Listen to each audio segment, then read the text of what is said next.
That's it. All right. Good evening. This meeting of the Bedford Public Schools School Committee is called to order. It is Tuesday, May 5th at 7:01 p.m. We will start with a roll call vote. Note that Brad Morrison is not joining us tonight. So we have no members attending virtually. Angel. Here. Wendy. Here. Sheila. Here. I'm here. 4 of us are here. We do have a quorum. We do have this being recorded both virtually, and we will post a recording. There's a bit of an issue with the sound through this room, so the webinar will be posted to Bedford TV following the meeting. All right. Go heading to our agenda tonight. We will start with public comment. As a reminder, the public is invited to comment during this part of the meeting in accordance with Bedford Public Schools Policy BEDH. Please say your name and full address for the record and keep your comments to 3 minutes or less. Once the public comment period closes, members of the public will not be able to make comments or address questions to any speakers or members of the committee. We ask that you refrain from using the chat or Q&A functions in Zoom after the public comment section has closed. So, public comment, if you wish to give public comment and you're attending virtually, please raise your virtual hand. In the meantime, is there anyone in the room wishing to provide public comment tonight?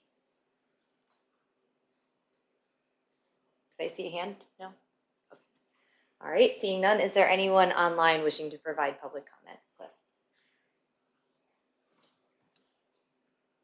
I do not see any hands raised. Okay. Great. Then seeing none, we will close the public comment period of this meeting. Moving on to our first agenda item, that is the minutes of April 14th, 2026 with a vote. Superintendent Schwang. Just your minutes. We typically have a consent agenda. That is the only item that would typically be on that consent agenda for tonight. Does anyone wish to pull this agenda? Well, I guess we're not even on a consent agenda. We'll just take a vote unless, yeah, Angel. Does anyone have any comments they would like to make before we vote on this? Typically consent agenda. You do? Okay, we'll go around then. Angel. No comments. Wendy. I didn't know if we needed to note that Sophia came in late towards the end. I saw that she wasn't at the start of the meeting. Maybe It notes that she was not present at the start, and let's see if it notes when she came in. I didn't see it, but I think that was the way. I think maybe we can figure out when exactly she started. okay. I just wanted to make sure that if we needed to have that in there, but that was the only thing that I saw. Okay. I think it's fine. Yeah. Yeah. Sheila. No comments. All right. I don't either. We'll take a vote on this. May I hear a motion that the school committee approves the minutes for the April 14th, 2026 school committee meeting presented? So moved. Second. Sheila has moved. Angel has seconded. Roll call vote. Angel. Yes. Wendy. Yes. Sheila. Yes. I'm a yes. 4-0 to 0. The motion passes. All right. Moving on to our next agenda item. We're gonna. Did you want to switch Yeah. it? Okay. So because we have students and a parent here, as well as a student online and a student who unfortunately is in the LGI who either be coming here or online soon, we were going to, and I should have done this originally, have the Healthy School Hours Initiative update first. Doesn't involve a vote, but I figured we would help the kids go to bed early so that they can wake up early. So if Lisa and Thomas would like to join up front, come on up. I asked them to be here to help answer questions, to give some more perspective. Lisa has served the full year on our Healthy School Hours Working Group. Thomas is, we've had 3 or 4 meetings with the Student Healthy School Hours Snow Day Working Group, and Thomas is also now one of the steering committee leaders who are going to help plan sort of the agendas for the meetings going forward for the rest of this year and into next year. We're also joined online by Isabel Ortiz, who is also part of that student working group. So Isabel, I just promoted you to be online, and she will be able to chime in. And then Chloe Yin is en route, either electronically or physically, depending on what she decided to do, because she went to LGI, unfortunately. I'll just give you a quick overview of what's in the memo, and then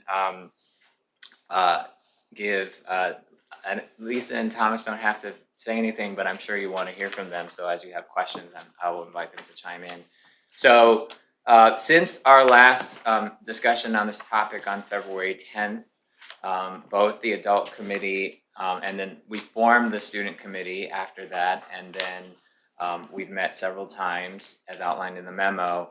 And I think the key discussion point was how do we move forward from the feedback that the school committee gave as a result of the feedback that we got from the community for what to do, particularly if people recall, we had two options put forward, option A and option B, both of which required the elimination of Wednesday early dismissal, and neither of which received a plurality of support from the community.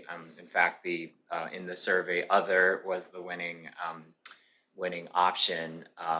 So it was pretty clear that we hadn't come up with something that was going to garner support from a broad swath of our stakeholders. So you all discussed, you asked us to take another look.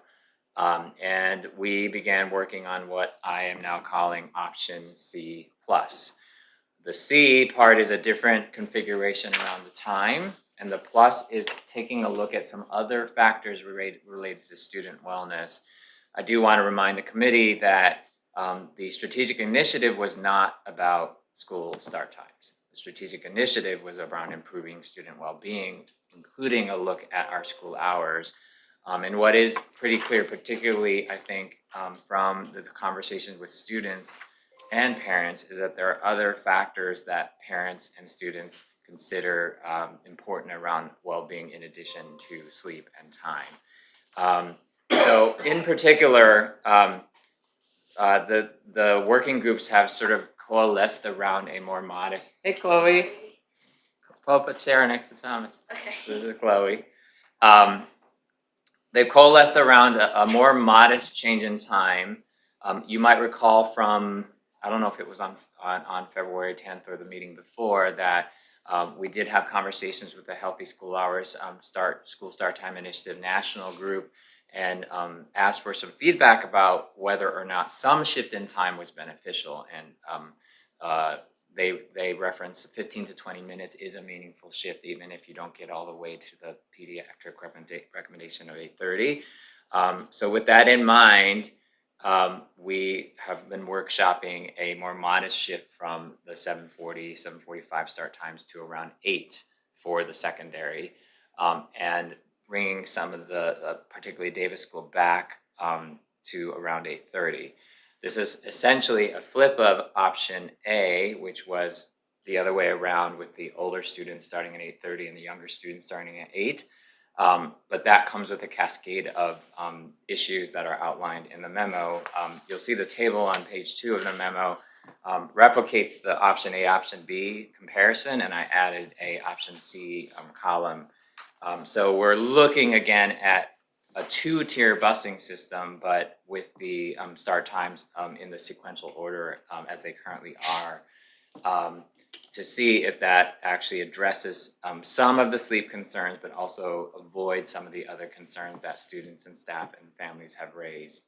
And ultimately, the working groups determined that no matter how we look at it, we have to do an analysis of our bus routes. We heard a lot of interesting anecdotes from students about how long they have to wait on the bus before they're let off the bus. We know that we have hundreds of less kids than we did when these routes were set up. So even if we weren't talking about moving start times at all, it behooves us to take a look at the route optimization. So that's something that Julie Corain and team are going to start working on now. And that will give us more information around taking a look at the viability of option C and other options, but it'll give us, we need to do that anyway. But I think the other thing that came out besides the time was really what I have, this is how I characterized it in the memo, but I did ask for feedback from both working groups in terms of whether I captured our discussions accurately, and they said that I did. So I think more on the parent side, the issue of technology, access to technology, excessive access to technology, social media, addiction, is becoming a much bigger concern than it has been. There is actually a movement, sweeping the country at this point, and as you may know, there is a law proposed actually now that is very likely in some form to become law before the next school year around a ban on social media for kids 14 and under. as well as restrictions on cell phones in schools entirely, all the way up through high school. We have had a lot of conversations with parents and teachers already this year around restricting access within the school day. We have started a pilot in terms of allowing parents to restrict access to school-issued devices at home. That pilot is expected to expand 2 Fridays from now after we finish this. We have a much smaller pilot going with staff who are also parents. But this broader area of technology use is something that parents and staff, for the most part, are asking about. I'm going to ask Thomas and Chloe to chime in. I don't recall this being as big of an issue for students, right? That wasn't really what you guys talked about. Yeah. What you guys talked about was I see that limiting electronic use for high schoolers can honestly be more harmful than effective because we use a lot of time after school, and especially for kids who are participating in sports who need that time later in the day, we need our devices to complete our work. And I can see that becoming a lot more stressful to kids to try and meet that deadline in time. So I think that restriction is honestly really harmful for older children. yeah, so students, like that wasn't a main issue for students, but that is emerging as a, we didn't talk a lot about it at our meetings, but I'm hearing about it a lot from other parents, particularly at the middle school. But I think what I want to highlight what students did talk about, I'm using the term downtime, which is, I tried to find a more professional word, but I looked and it felt like the right word without getting too complicated. But we're talking about breaks, lunch, sufficient passing time, Flexbox, advisory, access to the outdoors, recess, early release Wednesdays, all of these sort of spaces in the day that give kids some time to, downtime, to either catch up on work or to take a break. That is what we heard, and I feel like we discussed a lot. I forget who it was, but one of the students pointed out, which I found very fascinating, is on Wednesdays, as some of you know, if you have high school kids, there's an advisory and shorter classes, but the passing time is also shorter by a minute. And I don't, do you remember, I don't think it was one of you two, was it Iris? Yeah, I think it was Eleanor. Yeah, and she said, it's still the same distance to walk from one class to another, so why is, we have one less minute, which adds to the kind of stress, right, of getting to class on time. But Thomas and Chloe, you want to share some of the other things that we talked about in terms of downtime? We talked about adding break on Wednesdays because a lot of people love to get food during break, and not getting it on Wednesdays, it's not sufficient if people are hungry. And you want to talk a little bit about, we talked a lot about advisory too, right? Yeah, advisory, it poses as like a break time for a lot of kids, but sometimes it's used ineffectively, I would say, I guess, and it's being used for game time, and some kids don't find that a really good productive use of their time, and especially for being 30 minutes where people can use that to catch up on work or talk with their friends. That's just not very productive, I feel. And that's what a lot of other people were saying too. So we were talking about what to do instead and what kind of guidelines to put in place. Yeah. I think the other issue that came up with students pretty firmly was that I would say it was near universal sort of rejection of losing the early Wednesday release time. I think, as I noted when we did the survey results, the one stakeholder group that I think has advocated for looking at that is the elementary parents because of the childcare implication. But this whole sort of area of what I'm calling downtime is definitely, I think, generating the most discussion amongst students. I think the other thing that I would note is the students really raised the idea of trade-offs in terms of the bang for your buck. If we were to pay money or have to pay money to move the time, if that meant we had to lose extracurriculars or different courses because we had to reduce staff, I would say it was pretty universal consensus that that's not worth the trade-off, right? So I think what became clear from our conversations in general is that there are multiple factors that we need to take a look at together in order to really address the wellness issue. Lisa, do you want to, I'm trying to I'm tracking the student conversations because they were more recent, but do you want to highlight anything else that we talked about with the adult working group? So I think what you just said about, looking at different things, I think that's what the parent group is kind of trying to take into consideration, is that there's a lot of different factors. Obviously, the students' feelings, the parents' feelings, the teacher and staff feelings, and trying to look at everything as a whole and figure out, what's the give and take here. We know at the end of the day, you can't make 100% of the people happy. So kind of when you say your best bang for your buck, what kind of changes can we make, whether they're big or small, that are, gonna give us the best outcomes? Yeah.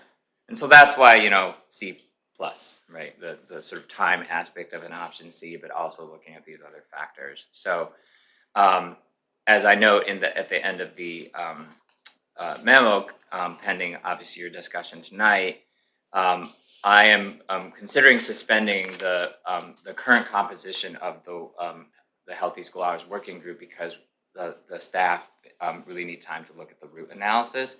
And also, I think there's the emerging conversation around technology, which should involve a different set of people. I probably will continue to work with the parents that have volunteered, but the athletic director, the recreation director, they probably don't need to be in those meetings, and the bus company don't need to be in the meetings on the technology bit. So we need to sort of reconfigure. It could be subcommittee or so I haven't thought through exactly what that looks like, but in order to make sure that we have the right voices at the table to make some progress on some of these other issues. So I am Julie and team have proposed beginning that pre-registration process for buses before the end of the year, and then formalize that registration process over the summer for the fall, and using that data to help do the root analysis so that we're ready to start looking at options in the fall. And I am going to propose that the student working group, however, does continue to meet.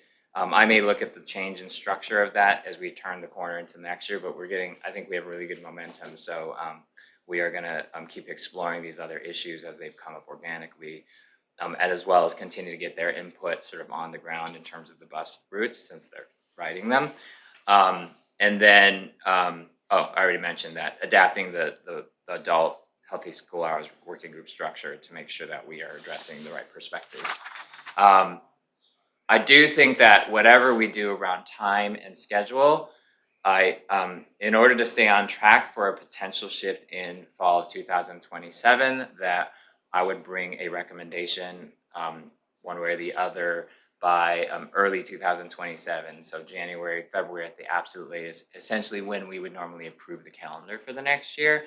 So we would have to get the work done in the fall so that you all could approve a calendar that would codify different times if that were the direction we were choosing to move. So that's sort of a high-level summary of the work that's gone on. I'm sure you have a lot of questions, and we have lots of smart people here to offer suggestions and feedback. And also, Isabel, you're raising your hand, so go ahead and chime in. Please share your perspective, and then we'll turn it over to the committee for questions. Hello? Hi. Can you hear me? Okay. Very well.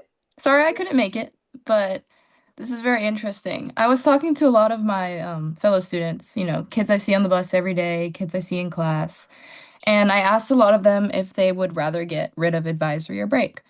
I would think, in my own opinion, that they would want to keep advisory, but a lot of the students said that they would rather get rid of advisory. For the same reasons, particularly, they would say that they didn't have friends in their advisories, and especially because break gave them a chance to eat breakfast, because teenagers don't. I don't know, but sometimes they don't. And I know the bus schedules are bad for them as well because they have to ride with middle schoolers, most of them. But as a military child, I don't have to ride the bus with middle schoolers, so I thought that was pretty interesting. And I know that Hanscom buses could surely carry some more students, so that's just my thoughts. I did want to. So Isabel's from the base, and that's partially why she's.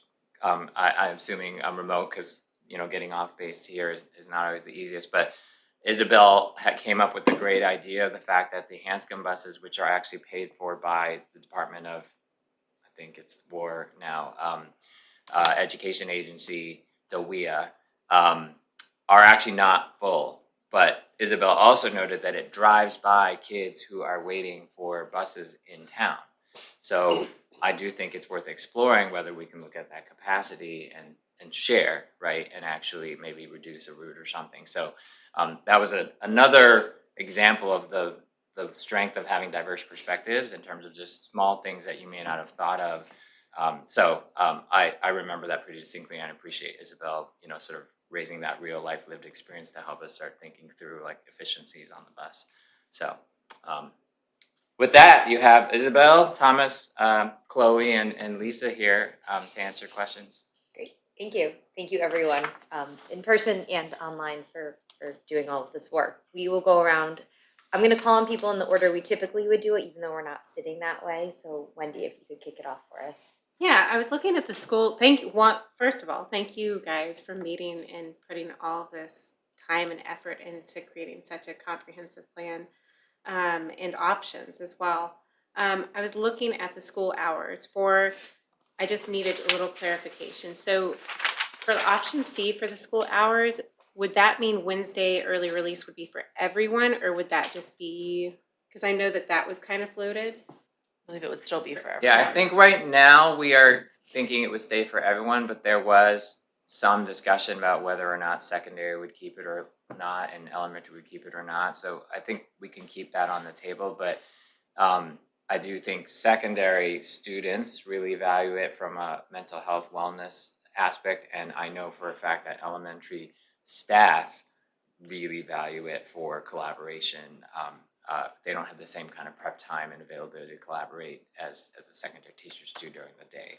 So there are pros and cons there, but there certainly was not support for just eliminating it. And I forget what setting I was in. Oh, it was yesterday during the principal site visit, that the student focus group or sometime during the day, someone mentioned how Wednesday early release is such a deeply embedded Bedford tradition. So there's this aspect of what makes Bedford unique, and they feel like that's one of the things that makes Bedford unique. So something to think about, right, in terms of not abandoning something that has seemed to work pretty well. Can I comment on that? Sure. Hi, Bedford having early Wednesdays is a very unique trait. Being a military kid, I've come from like a couple different schools, and the early release Wednesday has helped me a lot with homework. And I just feel like it really has been a game changer, especially for the harder academics they challenge us with in Massachusetts. Thanks, Isabel. The camera is getting a little crazy. I think it's trying to find you in the room. I think because it's loud. The voice is the coming voice is through. bouncing off like the wall. Yeah. Sorry for those at home. We're still working with the new technology here in the select board room. I'll start talking. Yeah, I think that's a good point, because I have a high schooler as well who also plays sports, and I know in the fall she wasn't doing any organized sports, but that Wednesday was really important to her. So I think keeping that would be wonderful. And then in the spring, I was reading with it having an impact on sports schedules and everything, and if she can get home earlier on Wednesdays, it's wonderful, because then I can actually feed her a real dinner. And the child care, I thought you guys did a good job of looking at that and laying that out as well, because I know that for the younger, for the elementary school students, I mean, maybe not for the high school, but elementary school students trying to figure out where their kids are going to go after school was really important. And I really appreciate you guys looking at the impact of Boston and Hanscom Air Force Base families, because that was a worry of mine. I was just like, well, if it's just going to benefit Bedford kids, or like kids who live in Bedford or close to the base, it was just going to be hard for me to reconcile with in my brain. But this is great. I thank you guys for working on this. Thank you. Angel. So first and foremost, thank you for as people that volunteer ourselves, right? When you volunteer for these things, it takes time out of your regular day, which I always appreciate immensely. So thank you. I just have a few general questions and then some comments. So my first question is, what is the makeup of the student group? Like, how many kids is it? It What is grades? I think that's kind of important 13 to know. kids. They are all freshmen and sophomores by design, because the juniors and seniors are not going to be impacted by any change according to the original schedule. We have a Boston representative, a Hanscom representative, and then a range of Bedford students. I've been meeting with Dr. Williamson and Assistant Principal Maureen O'Grady with the group during Flex Block once every 2 weeks or something like that. We are able to fit around a conference table and have a nice conversation. Okay. And then for the uninitiated person who has younger kids, what is the role of advisory at the school? Do you guys want to take a stab at it? So it's once a Wednesday, only on Wednesdays, and you kinda, depends what teacher you have. I like my advisory personally because my teacher every once a month will do like a food day where everyone brings in food. But I had to move advisories because my first advisory, I didn't have anyone and we didn't really do anything. Everyone was sitting on their phone. So like there's a big difference between each advisory and there's no guideline about what we should do in advisory and there's no like we don't know what we're supposed to do there. I just wanted to add on to that.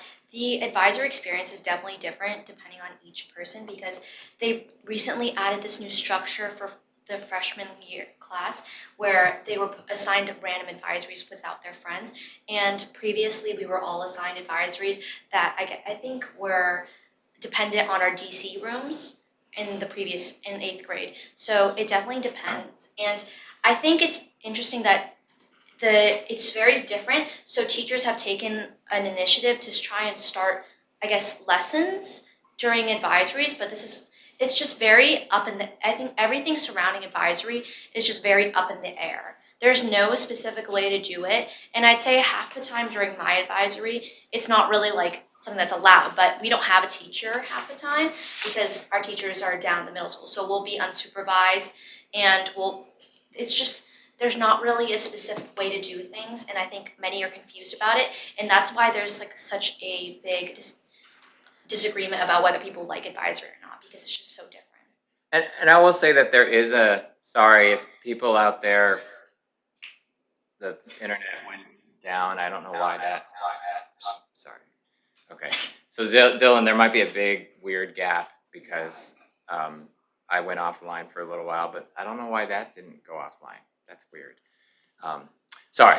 So there has been an advisory working group this year. This is something we've identified, the sort of different experience, and it is actually something that came up yesterday too, and is likely going to be an area for the new principals to sort of look at because my understanding, this is before my time, is that advisory birthed out of COVID as well as out of the NEASC review that happened around COVID time-ish. And NEASC has expectations around structures that facilitate student belonging, and I think this was particularly something that was important after COVID. And I do think at the beginning of advisory, there was a curriculum, there were resources, and it was sort of facilitated. But then I think as we came back to school, that may not have kept up. So at this point, there's a level of variety in terms of experience that students are saying that it's sort of harder to understand to the purpose. So we have been working with the staff, Dr. Williamson and Sean Hagan, who is the art director, who also is leading this advisory committee, have been looking at data around that. And so I think the students are echoing the conclusion that is pretty clear across both faculty and students that we need to take another look at the structure. I think what I've gleaned from, for some students it really does work well, but it's not, I think, systematically necessarily feeling valuable for all students. And so because the original intent was to make sure that students had a stronger adult connection outside of the academic setting, we need to take another look to make sure that happens. Students, I think have expressed in this group and in other settings that I've been in recently around the notion of how students are placed in advisory and whether there's like a common interest or you have sort of social networks. And that has to be facilitated and thought through, and so those are all the kind of elements that I'm certainly going to be asking the new high school principal to sort of take a look at. But the other thing that came out from my perspective is the break aspect, right?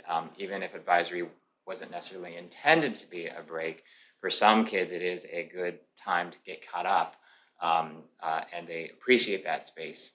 Other kids enjoy the sort of facilitated sort of team building kind of structure, but it is, again, very dependent on the advisory, which I think is sort of the core issue that I think our students are raising. So Does advisory typically happen in the morning? Like, is that it's 30 minutes After B block. after B on block on Wednesdays. Wednesdays. Yes. okay? And like, But it takes the place of break on Wednesday, right? Which is what Yeah. you were talking about. So and like Thomas said, you were able to switch, right? Well, I was lucky. A lot of people aren't able to switch. Yeah. My teachers talked to each other and said, should mark me absent, and like would communicate, but no one else really has been able to switch. Okay. It's really frowned upon Yeah. for counselors, so a lot of people aren't allowed to switch. Yeah, this sounds like chaos to me personally. So Yeah.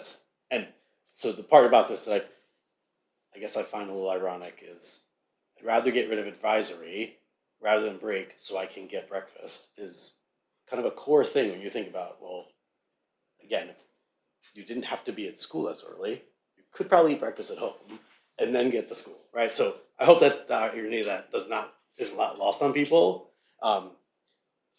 You know, the break part, I understand. I guess it really depends to me, I guess, knowing more from students about how they want to use that time is good to hear from you guys, right? Like why it's valuable and what it looks like.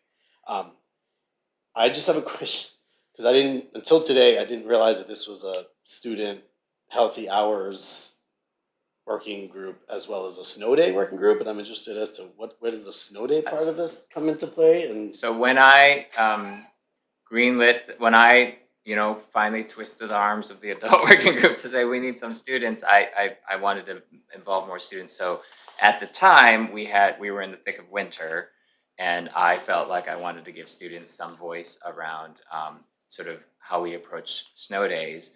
And so when I put the application out, it was for both topics. So it was not necessarily coherent, but I was at the time really looking for student feedback and also trying to raise student understanding about why snow days are necessary or why sometimes we can't have another snow day. And the first meeting we had was optional, and I believe every student came. It was during a snow day, if I recall. It was the first snow day, and Ron and David Mnuchin from DPW came and talked to the kids and got feedback from the kids, but also the kids, I think, learned about the complexities of clearing the sidewalks and all these things. So it was an effort to really engage students on some of this decision making, because I get lobbied to call snow days, I think, from non-evidence-based perspective sometimes, and I wanted to get students in on the sort of conversation so they understood sort of what went to it. So we're moving away from that, although I might engage this group again before the snow hits next year in terms of making sure that I have the benefit of their thoughts. So. Chloe, did you want to add Yeah, please. I think it was really helpful to include that snow day perspective into the whole working group, because as this working group becomes larger, we're thinking about a lot of different topics, and meeting with Ron was really, really helpful, because not only did it give us perspective, but it also gave Mr. Chuang perspective on what it looks like for a student on a snow day, because I was talking about this, but a lot of the things are overshadowed by the major aspects of snow days, because I'm walking to the bus and paths aren't clear for me, and especially when we had such a major snow problem this year, that can be a big issue because of all the ice. And I know multiple people who were injured this year because of the ice and walking to school. So I think while we didn't have a large impact on the decisions about snow days itself, I think that the insight that Mr. Chuang gave us and the insight that maybe we gave him as well was really helpful. Thank you. I don't know. It was the first time I heard that was a part of this, and I was like, wait, where did that come into play here? So I needed a longer acronym to get it not to be Right. confused with the speaking of acronyms, You mentioned, I have no idea what NEASC is, and I'm sure many in the public Okay. don't either, so can you tell us what it NEASC is the Northeast Accreditation of Schools and Colleges, I think, something like that. It's the accrediting, but New England accreditation body for, it's something that high schools are supposed to go through every 10 years. And different administrators and teachers from other schools visit the school that's being reviewed, and then they give feedback against a set of criteria. So it's a process. I have thoughts about it that we can talk about maybe later, but they issue recommendations, and then usually schools do try to address those recommendations. And in this case, I believe advisory or structure like advisory was recommended during our last review. about it. I mean, I'll tell you, so I'll say it out loud again. I find it a little bit. I'm still a little bit frustrated about that we've continued to push back this root analysis component. I think we talked about it many months ago that it was a great idea. We wanted to implement it as soon as possible, and now we're talking about maybe starting this process now, but try to figure it out for the fall. I think that's a missing data point that I don't know that the working group had access to, right? I understand that there are other things happening. I really wish that we would have done that, because that is, I think, a key component to cost savings. I think it's a key component to understanding, right, what's truly possible from a bus perspective. I really like hearing about the Hanscom bus, right? Like, I think there are creative ways that I think are available, but until we know what we need in full, it's hard to really say we've put our best foot forward, right? I think that there are missing components to this process that I do personally find a little bit frustrating. I also just want to. I think this is more of a comment than anything else. The cell phone and technology use part, again, I think is not as much a student issue, right, as they articulate to us, right? They don't this is what we do. This is the age we've grown up in. This is what we acknowledge. I understand parents' thoughts on this. I just would like to stress again, I think that this is one of those things where even if the state mandates an option and says schools must limit screen use in school to X hours and must turn devices off at X time, the school district has absolutely zero control over what individual families will do about phones that they purchase, iPads that they have, portable gaming systems, Meta glasses, right? That part is a family thing that the school district has zero control over. The one thing out of all these discussions that we do in fact have control over is what time kids have to be in school, right? Which dictates the amount of time that is available to them to sleep. Now, again, it's a family's. If a family chooses to wake their kid up every day at 5 o'clock, right, or let them stay up till 2 a.m, that is still part of their control. But it's still one of those things that I just want people to keep in mind and think about, that we can control when someone actually has to be there, right? We can't actually control any of the rest of it. So it's just something that I think is slowly getting lost in the conversations that we're having, and we're getting away from, at its core, right? That's the thing that we can control, right? That ability and that time frame, and we're focusing more again on how hard it's going to be. And that is, for me, a little disheartening, because I think in the beginning we all talked about, we know this is going to be hard, and we're convening this group of people to figure out how to do this hard thing. And we've now shifted it back to, we have to figure out all the hard things and then decide if this is good. And I just, I don't want us to lose sight of that part of it, right? Like why we even are looking at this from the beginning. So I know that wasn't really a question, but more of a statement that I just want to put back into the public eye as people start to think through kind of the why of this, and kind of leave it from there. So that's it. That's all I got to say for now. I think Isabel would like to share something, but let me just, Yes, sure. I just want to acknowledge that, yes, the sort of home aspect, we can't control that. I do want to highlight that the issue that is coming up most prominently is something we have control over, is is one-to-one Chromebook access at the middle school actually healthy? And so there is many parents have reached out to me in formal and informal ways, and many teachers are having the discussions, particularly at sixth grade.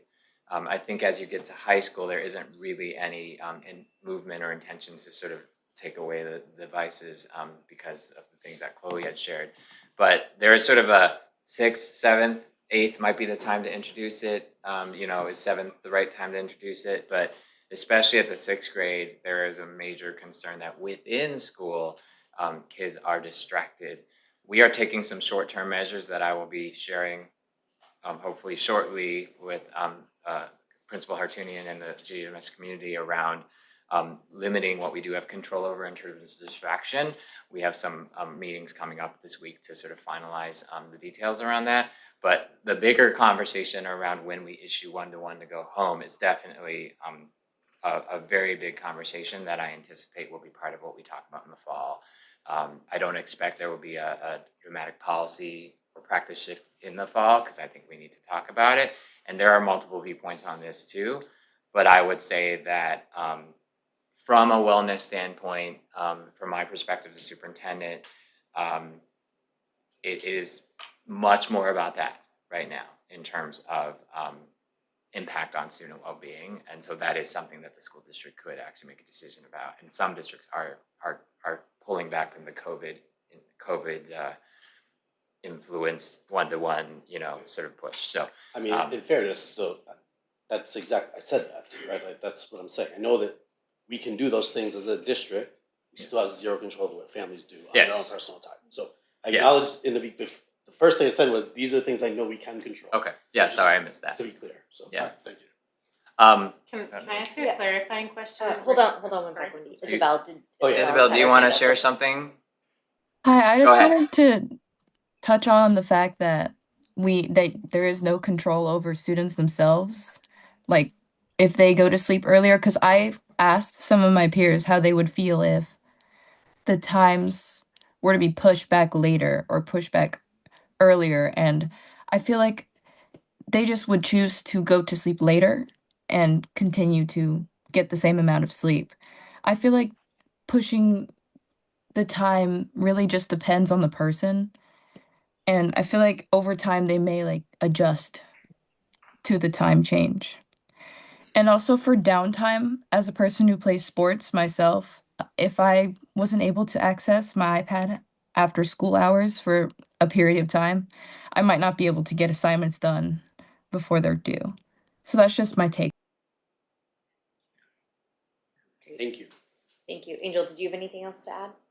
No, I was Oh, just okay. clarifying his clarification of my clarification. Sorry. Wendy, did you want to ask I- a clarifying question? With Chromebooks for the middle school were introduced at COVID, during COVID. I wasn't here, but I think that's when we went That is one-to-one. Okay, but before that, there wasn't a one-to-one. They had some carts Okay. for like specific use cases. Yeah. But at COVID, devices were issued to every student in the district. Yeah. Okay. The high school has had a iPad one-to-one for I think over 10 years. And I think the reason why it's not so simple is when we had carts, the carts are not cheap, and the carts, we didn't have carts for every single kid in iPad, Chromebook. So right now, infrastructurally, kids are charging their Chromebooks at home. If we were to keep them in school, we would have to at a one-to-one level, we'd have to have enough carts to store them all, which then becomes a cost factor. So that's why we're exploring this Lightspeed parent portal, where if you're a parent and you want to shut down access to Angel's point, we can give you a tool to the school issued device. Let's be clear, right? And then we still don't have to deal with the infrastructural maintenance. There is something I think to teaching kids to be responsible about taking the Chromebook home, and also, although I saw some massive backpacks yesterday morning, I guess you still carry around these like.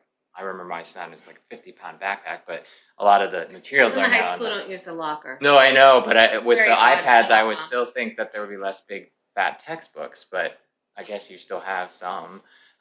They're just so big. But I think a lot of the materials are on the Chromebooks, so you don't have to lug these big massive textbooks around. So there's, multiple factors around that, because there have been studies around like back curvature and whatever for the backpacks. I'm sorry. Yep, Chloe.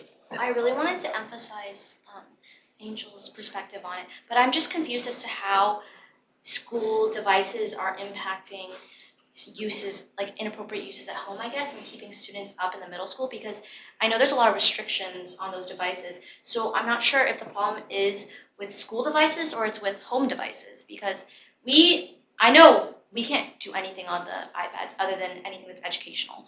And they've, like, even some of the educational things that are more gamified, that stuff is blocked as well. So Yeah. I don't really. Well, they're technologically, the iPads are easier to lock down. Yeah. So that's a factor. But I think that there are things that are, we have heard reports of kids using their devices at home, the school issued devices for non-academic reasons. And that's why we're looking into the ability to lock them down further. So I think we're proceeding full steam ahead with sort of voluntary optional ways for parents to like manage that use. I think the bigger discussion is the school policy around issuance of devices and what they can do in school. So that's all part of this sort of plus part of the conversation. Sheila. Sure, thank you. So thank you to everyone that's serving on the Healthy School Hours Wellness Committee. Very much appreciate our students. I think your voice is exceptionally important in all of this, and taking into consideration your perspective on all of these things, from start times to advisory to technology. It's really important, because you'll spend 4 years at BHS and you'll leave BHS and go into the workforce or go into further education, or into something else. And in all of these things, especially on the technology side of things, are a part of our everyday life, right? So I really appreciate all of you, and Isabel. So for Chloe and Matt here and Isabel online, like, really appreciate that, and all of your other colleagues that are sitting on the committee. Just a couple of notes. I don't want to repeat everything that everyone has said. I think, the option C with the elementary at 8:30, secondary, which is, at 8 o'clock, which is J.J. Masson High School, with the early release. I do think preserving early release is very important. And it goes far beyond, I think it's the Bedford way or it's a Bedford thing. I think we heard, when we discussed this in the fall, we heard from a lot of parents that, it's the one day of week where they're managing their work schedule in conjunction with their student schedule for doctor's appointments or speech therapy appointments or other things that they need to do. And that's really important. I think it's important for our teachers to be able to have that prep and collaboration time. And I think it would just be really hard to get rid of that in its entirety. If there was ever a compromise, maybe it was reducing it by half or something. But I think to eliminate it completely, I think it would negatively impact all of the groups. I think it would negatively impact our teachers, our students, and our families. The cost is always a concern to me.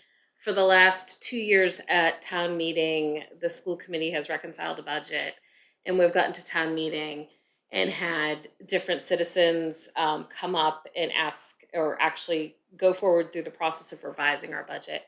And our budget process is a very long process that spends a lot of time being put into it. And anything that's going to add more cost into something either means we have to raise our budget ask, which we're not in a climate where I feel like that's going to be happening, especially with our teacher contract coming up in the next year. But more importantly, if we look to the high school, being a high school parent, it would be, I absolutely side with the students that if we're looking at a loss of extracurricular, a loss of classes, a loss of choices, I think that's going to be hard to justify. So we're going to really have to hone in on that budget situation and figure out where is the money coming from. And if it's coming from within the budget, what are we giving up? Because we're going to have to give something up. And I'm not really interested in cutting teachers for that. So I think there has to really be some very specific due diligence and numbers on that, because I think that that's a huge factor that we all need to take into consideration. I think I agree on advisory. I think there's an opportunity for the new high school principal to really look at that. All advisories are not created the same. And in fairness, it's not okay if one advisory teacher is like, hey kids, just use your phone and do whatever, and another advisory teacher is trying to like have some sort of academic session on it, right? So I think there has to be some recalibration of that time to make sure. I know advisory has also been used to sort of push down information or announcements or use it around course schedules and stuff like that. So there's probably a happy medium there, but I think consistency across the board is probably really needed on advisory. I think in regards to sort of the tech in school, I think Angel really articulated, like, we can control what's happening in the school. We cannot control what's happening in people's houses. For school-based devices, there are mechanisms where you know, Chloe, as you said, like you can limit access to things, right? So it is very academically focused. At least in the high school, there has been, it's maybe 8 to 10 years of curriculum that has been totally developed on that. So like in the high school, eliminating that, that's just not even an option. All of the College Board exams have moved to devices, right? The AP exams that are going on right now, they are required by the College Board to be taking on school devices. And as you move, if you move into, you know, college settings, the curriculum is on there, industries that you're graduating into. So I think there's opportunities within school to better control that. There's opportunities to educate parents on what that looks like. Some sort of universal shutdown at like 10 o'clock at every night. You're gonna have the special ed parents, and I have some personal experience with that, where kids get time and a half in school and they get time and a half on homework. So you cannot like have a strike time and say, come 11 o'clock, everyone's devices go dark until 6 in the morning. That you can't do that. It becomes an equity issue. And if you were to ever take them away in some capacity, it also becomes an equity issue, because then some kids can afford technology and some kids can't, and it goes into learning styles, it goes into accessibility. So it is a huge body of work that has like a lot of different angles. If the middle school is presenting some challenges with their devices, I think some of the questions go sort of on the curricular side, and what are the different teachers doing with it, and is there developed curriculum? Is it out the whole time? You know, and making sure that we're empowering our teachers that are using these devices, you know, to make sure that they're empowered if they see students breaking the rules, that they're able to address that and there are appropriate consequences. Yeah. Where I'll maybe give you a sneak preview, an idea. I forget who came with the idea, but I believe the middle school will be starting to implement the you see it, you block it. So if a kid is on a unauthorized gaming website, in that moment, the kid has to email the tech department with the teacher watching to say, please block this website. I don't know, has that, Liz, you're in the room, has that started yet at all? Yeah, it started. I think many students have told me that it's like sticking your finger in the dam, like they just continuously get around. Yeah. You know, they were telling me how it has the word math in it and it can't get blocked, so then they make fake websites that have the word math in it that still doesn't afford, like they have. Yeah, so we It's- you know, but we'll, we're trying, right? Yeah. It gets the idea out there that we're watching and we're gonna Yes. try to stop it. yeah, because I think, you know, particularly with middle school, it's really about consistency of enforcement, right, of expectations. But I do think there's a difference between the iPad environment and the Chromebook environment in terms of the ability to circumvent, right? And that is something we need to look at, because clearly you know, Julie's in the room, so why Chromebooks at the middle school and iPads, maybe it should be iPads at the middle school too, you know, and I'm sure that has lots of history, but if the iPad can be monitored more strongly, it seems like, you know, we might want to put this stronger or easier to monitor at the middle school. But I know there are reasons, and that's not a decree, just to be clear, but something I think to look at, right? And I think the cost is relatively comparable now, like not widely different in terms of Chromebooks are way cheaper than iPads at this point, right? Chromebooks have escalated very rapidly, so Yeah. that has changed. Yeah, so it's something we might look Yeah, at. and I mean, I think there's the opportunity too, I think the important role that parents play in all of this. So if you have a school issued device and you feel like your child is using it outside of its terms or at 11 o'clock at night, parents have the ability to control the rules in their own house. Sit at the kitchen table and do your homework. Leave your device downstairs and charge it, right? So there's options there too. I think we can help and guide parents, but once they're in their house, as Angel said, like we lose control of that, and the parents, have to sort of manage that. She wanted, Yeah, There's definitely like a big complaint. I think that's something about the Chromebook use and the iPad use. Students in the high school definitely prefer Chromebooks over iPads. But to Oh. my understanding, there is an agreement struck in with Apple that the high school has to use iPads, and that's why we've kept them in place. But that's only to my understanding. That's what I've heard from teachers. But if that's something that we can definitely look into, then I think that is something that would be positively taken from the high school. And then just my last question on that was with the Wednesday schedule with option C plus, what would happen with flex block, which is usually traditionally first period? So seniors get an extra perk. Flex blocks during senior years, seniors can come in late, they can Yeah. skip flex block and they can sign it, right? For freshmen, sophomore, juniors, you come in for flex block, which you're either going to teachers for extra help, you've got some free time, but you need to be in at the start of the school bell. In the spirit of all things Bedford, that is a coveted sort of thing of the senior class. Yeah. So as you're looking through all of these schedules, it will be important to think about that, address it, and if it's going away, Yeah. like Yeah, thinking about that. I will say that I actually am a proponent of looking at more earned privileges along those lines, but has to be done carefully. I do think flex block has also come up in our conversations, maybe not quite to the extent as advisory, but I do think that's something, looking at all of the downtime structures, break, advisory, flex, and how they sort of fit into the schedule is something that will be part of our strategic planning with the new, as a, something for the new principal to take a look at, because those are the opportunities to create the connection for students and teachers that are outside of the traditional academic structure, but also to get extra help. Flex is intended to be more academic. Yeah, and a lot of seniors do it, but it's also a building block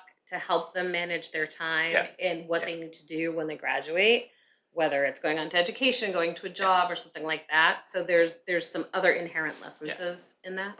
And there's been some discussion about whether Flexbox should be on the back end for the sports reason, but I think that was tried maybe a decade ago, and there was some concern about kids leaving, right? But the fact that the way we have Flexbox now, we could look at maybe double the Flexbox, but half the length. There are all sorts of things once you have advisory and break in the mix, as long as we obviously adhere to student learning time for the state. But the schedule as a whole, I think, is something that we may start to look at to optimize sort of the flexibility for students. Kids that tend to take the higher sort of level classes highly utilize flex block, and they would argue there aren't enough of them. Yeah. Because if they need extra help for test prep or test corrections, they may have to go to 2 or 3 places at one time. Yeah. So, just in the spirit of scheduling and school start and end times and what the day looks like. I understand the committee is freshmen and sophomores right now for all the right reasons, but you definitely probably want to tap into some juniors or seniors on that particular element, because these guys don't have access to that. Yeah. But the And they current also senior don't. class does, or the rising junior class that's going into it. I think the last thing I'll say is, as you may know, we've been engaging with students, parents, and staff around the AAC and Skills Center blocks, and I didn't classify that as downtime per se, but it's in the same vein of times when students have smaller settings with educators to get specific support that's differentiated.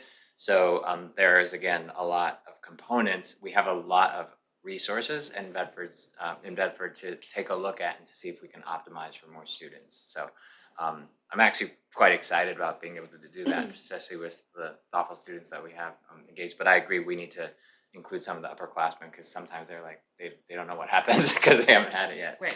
So Okay, I'm good. Thank you, Sarah. Great. All right. Just real quick, is Isabel's hand up from Oh. before, or did she want to say something? I'm not sure.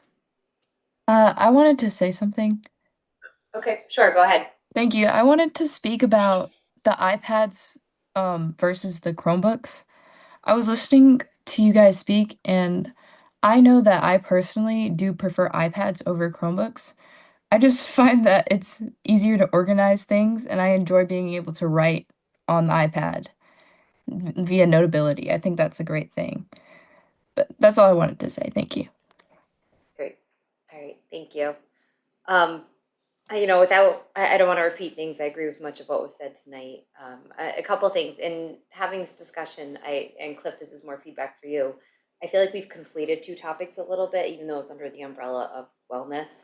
And I think in future discussions, we should kind of take this healthy school hours start time as an independent discussion to give it kind of proper attention, and then the other wellness issues their own attention, because they're related, but they're a little bit separate. So I think just moving forward, we should kind of approach it that way. First, taking on this healthy school hours and looking at this option C, I know that the cost is to be determined per your chart, but my understanding is that a lot of the costs that we were looking at with option A is the cost of consolidating into two routes. So I would imagine the cost is similar. Is that a safe assumption? I mean, they probably will be, but I do think the order does matter. And I was meaning to comment that yes, we really need to take a look at the budget sort of cost benefit. But I will say is that we were able to save a lot of money in the budget coming up without sacrificing any of the student programming. So I wouldn't take it off the table that we could achieve, get this sort of benefit without having to sacrifice extracurriculars or courses. I mean, I can tell you now that we're down to one FTE of proportional job loss in terms of Unit A teachers, because we were able to bring back one teacher that we actually rescinded the non-renewal because we had another voluntary departure. So I do think we have the ability to take a look at the big picture and make sure that we can continue to prioritize what we value, and maybe be able to get some benefit here. But I think you're right in terms of the big analysis is 3-2, but there may be some difference in terms of what it looks like depending on which set of schools goes first. But I don't know, Julie. I think it's going to be mostly the 3-2, right? It's a safe assumption that going from a 3-tier to a 2-tier is more costly in general, but there are other factors that may come into play. I think the other thing that has come up, particularly in the Healthy School Hour, the adult working group, that is a maybe hidden benefit or perhaps a bigger problem that has been left unaddressed, is the stagger and stretch of dismissal for our elementary schools because of the 3-tier busing. We won't mitigate all of that with a 2-tier, but because you have to finish the run for the high school and the middle school, and then you finish the run for Lane, the Davis dismissal time is a half hour from start to finish, and that's all sort of lost time, right? So I'm of the mind at this point that even if we don't change the times at all, but we can actually address the sort of efficiency aspect, that it is something to think about in terms of an investment, because it is a lot of time for staff as well to be just waiting for kids. I was at Lane School last week, and it was 3:05, and the last bus still hadn't arrived. And school day ends at 2:46, I think it is. So, and it's a regular occurrence, right? And so that means that for the Davis school, that bus is not getting there until like 3:45, right? And that certain buses have gotten used to that, right? I think it's, and you're never going to have to be able to eliminate all of that, but I think that is also a hidden cost, if you will, in terms of the sort of experience of the school day for some students who are waiting for a lot of time, both in the morning and the afternoon. I think it was it you, Chloe, who said that you're held on the bus for 20 minutes or 15 minutes? No, but I had some insight to add about that. I work with the recreation, so I'm in the school, and the ending time for, I think it is Lane, that's inaccurate because they push it back way earlier to accommodate for the buses arriving. And during the winter, I think this is definitely something that could be looked into, but during the winter, all the children are staying inside the gym to wait for the buses because you can't leave them outside, and they can't be like, sorry, I don't know I'm like blanking, but they can't not be looked after. And Supervised. yeah, supervised. So sometimes I work as a tennis coach, so we have to wait for the gym to clear out, and this process can take sometimes 30 minutes. Yeah. And so so that's 30 minutes on top of the actual start time, not including the time that has been taken away from the classroom to accommodate for these buses. So, I mean, that is something that I noticed in my first year, and it seemed like everyone had gotten used to it. But it is definitely another sort of hidden cost, if you will, that is worth, I think, addressing because it cascades, the way that Chloe is talking about.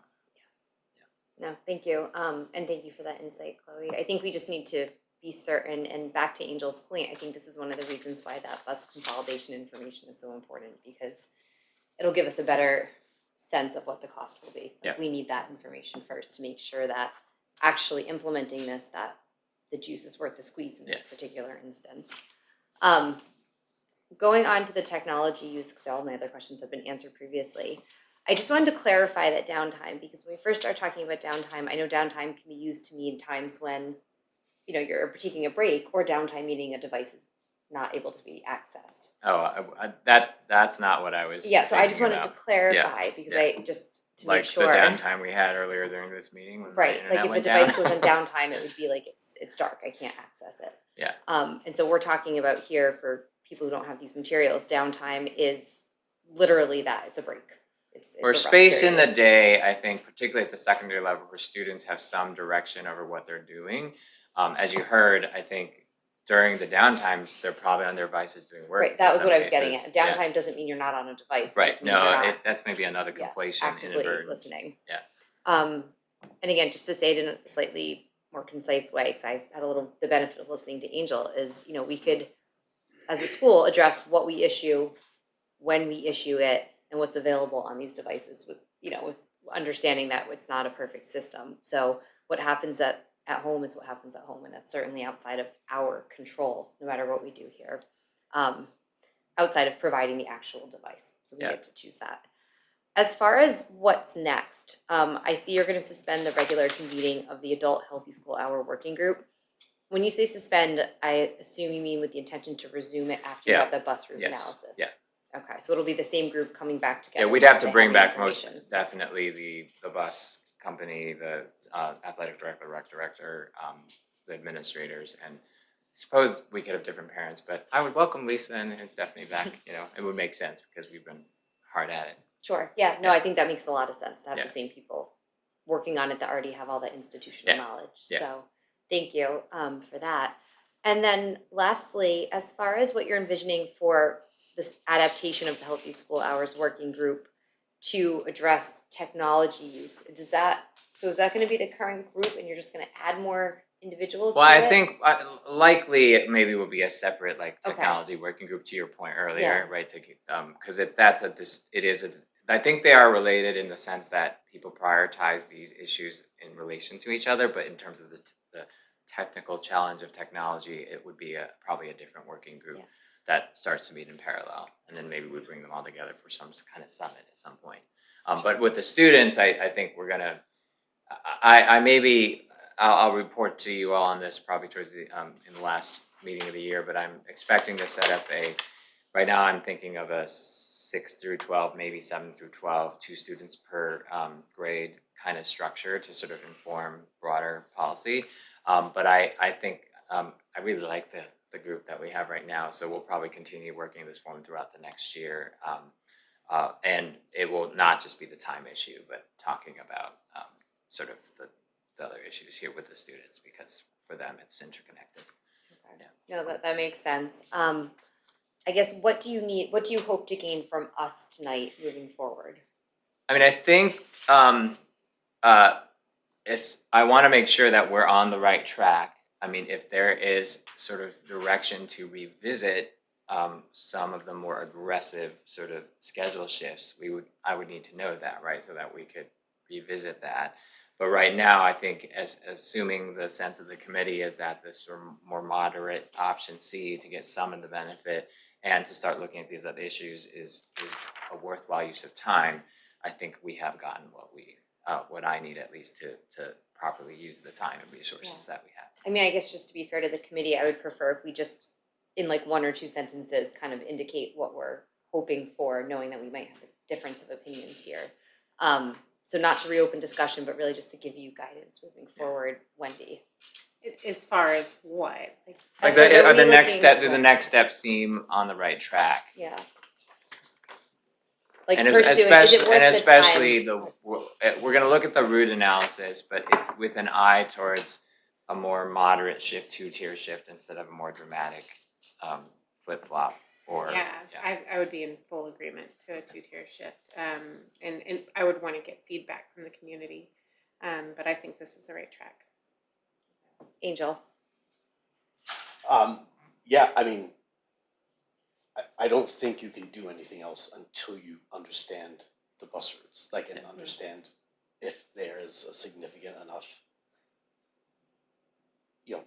savings or not with consolidating. Like, I think that is a key data point for the rest of it, right? Like, you may discover that 8:15 and 8:45 actually works for XYZ reason, right? Like, or whatever, right? But I don't, until this is done, I don't think you can solidify what the option is without this very key important piece of information. So as far as like next steps, yes, I think these are the proper steps. I just think we need to stay focused on getting it done.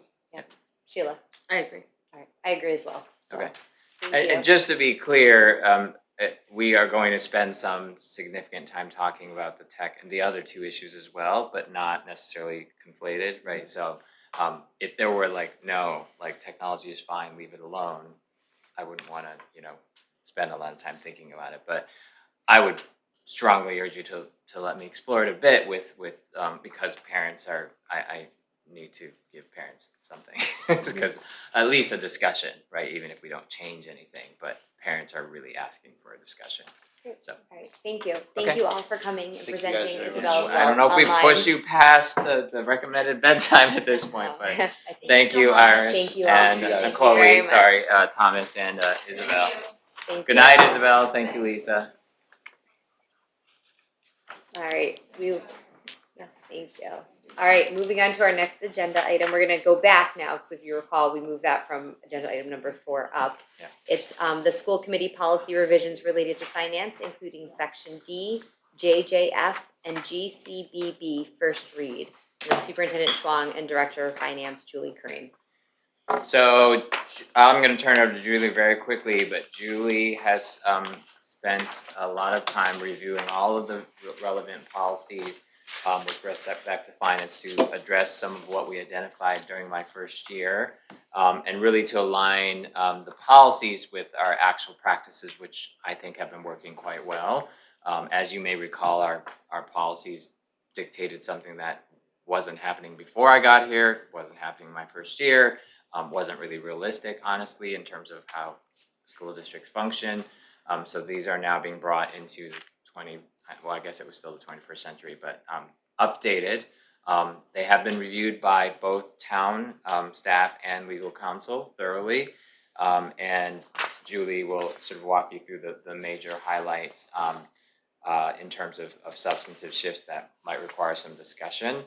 The one last thing I'll note is we did include one policy that is in a different section related to student activity accounts, and then also an older version of a policy around employment of principals that our legal counsel says is superseded by Mass General Law. So it doesn't really make sense to have a local policy when the Mass General laws are specific around employment for principals. So that is we added it because it is actually related to the finance provision around principal employment.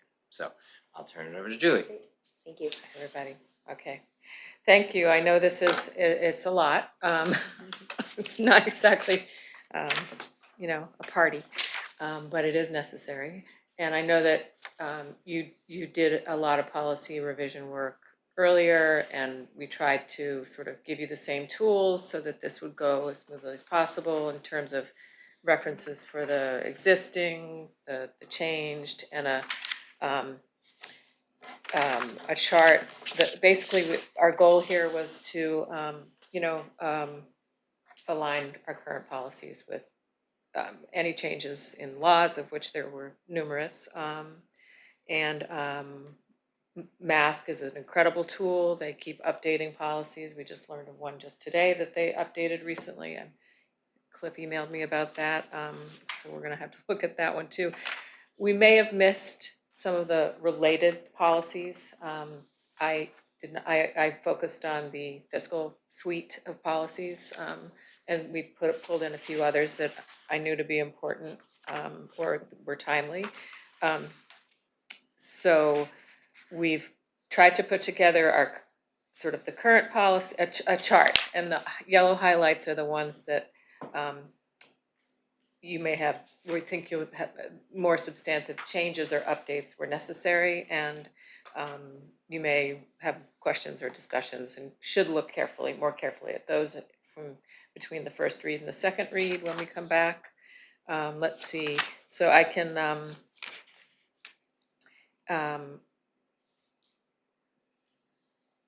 I'll point out some of those highlighted ones and the changes that we've made.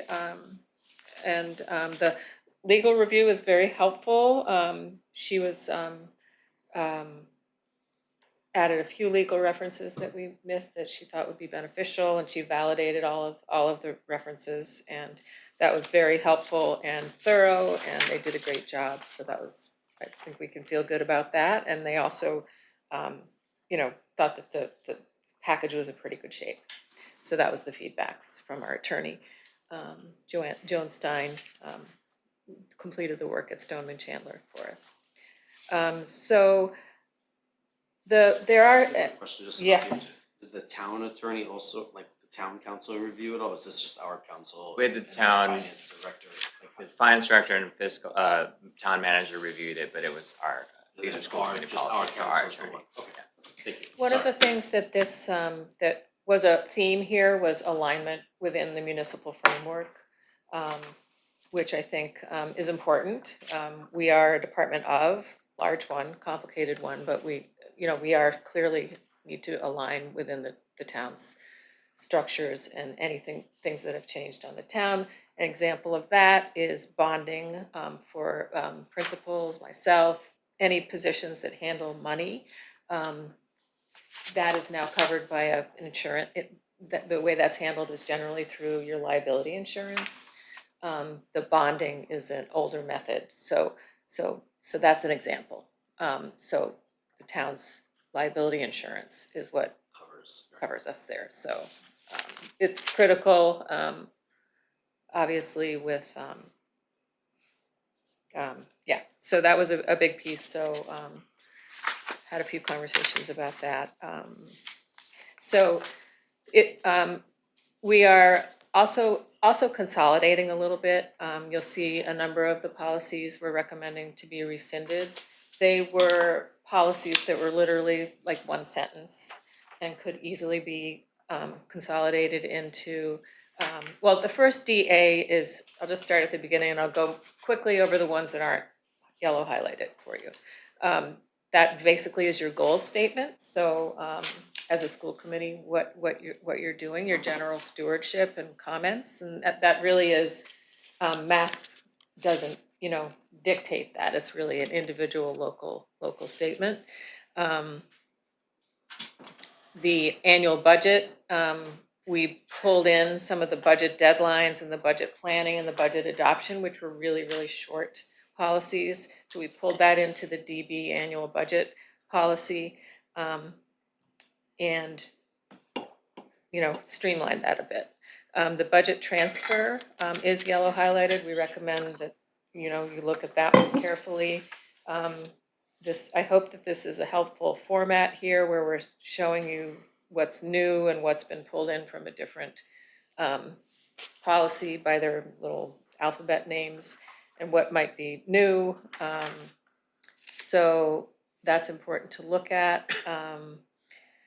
DD, the funding proposals, it's not yellow highlighted, but we also did add the federal supplement, not supplant language.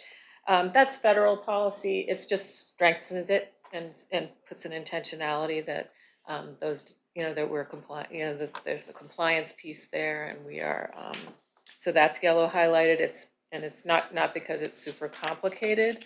It's actually 3 paragraphs. It's quite short. And I apologize, should have put page numbers on here, so.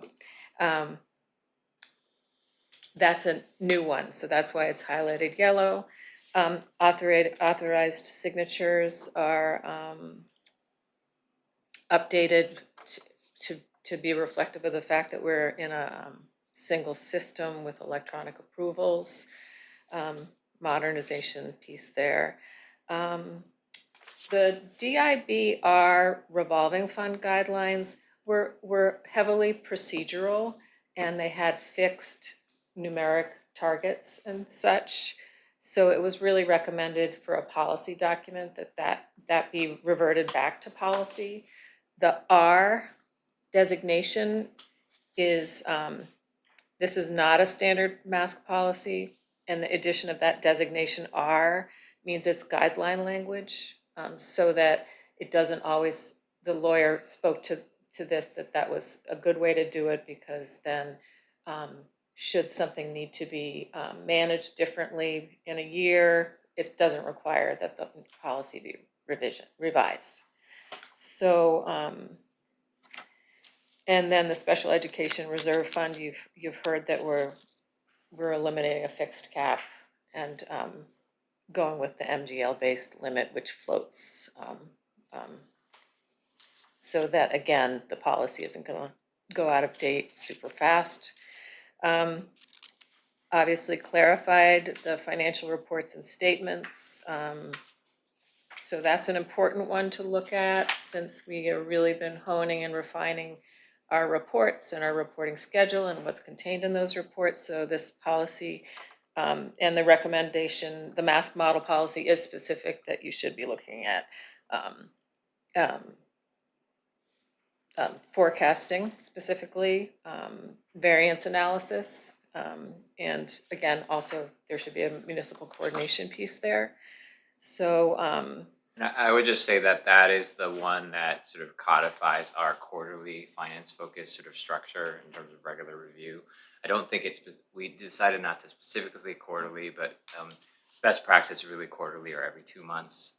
Monthly is too frequent in terms of usefulness, but quarterly, I think it leaves us a little discretion if we want to. absolutely, they can be more frequent or less frequent. The language here is periodic.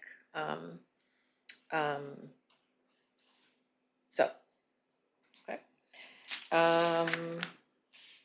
There's a section on audits, which has a few updates. It's not yellow highlighted, but it needed to align with the townwide audit, and it's a little bit more specific about if there were corrective actions or findings, how would those be overseen.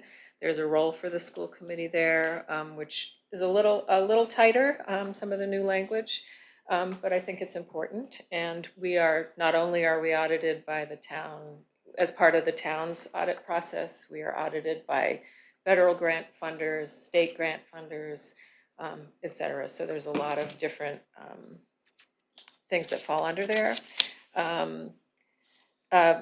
This is not highlighted, but the full procurement law updates, there have been 2 major changes in the law itself in the past 20 years. So those have been fully updated and integrated into the new language, the new policy, and also the town manager as the CPO. That's something we spoke with Matt Hansen about. That is his role. He delegates that. And our policy sort of attributed the superintendent to having more power than actually is appropriate or correct, accurate, not appropriate. So let's see. So and again, we some very small, short, single sentence, even maybe policies on bidding requirements and vendor relations. Have been pulled into the procurement and purchasing authority policy. And expense reimbursements is really very much aligned with the town's policy Skip for the expense. approval on invoices. What did I forget? The I yellow. skipped something? The approval invoices, that's probably a Oh, big thank you, one. that's a yellow highlighted, so thank you, Cliff. Yes, so this is actually, if you go to DK, I'd like you to take a look at this because this actually proposes, and I discussed this specifically with the finance director and with the attorney about whether we can approval of payables warrants, build that into the consent agenda whereby all the members would receive the electronic copies as you do currently. But you would receive them, well, we don't have to get that detailed, but you would receive them and they would be reviewed and voted as part of the consent agenda. So it is an outdated policy to require 3 school board members to It's my favorite thing. yes, right. But I know that, it's a good accountability measure for everyone to receive a copy of the payables warrant. And that it has been our policy, and we have done that. It used to be paper. You missed that part. Can I ask one question about Yes, that? please do. So if it's part of our consent agenda, do all the invoices then become part of the materials that are posted online? No, and that, those are the concerns, any sort of confidentiality piece. Those records, the payables warrants, those are the clean reports that come out of the system generated reports. The invoices themselves are not distributed Right.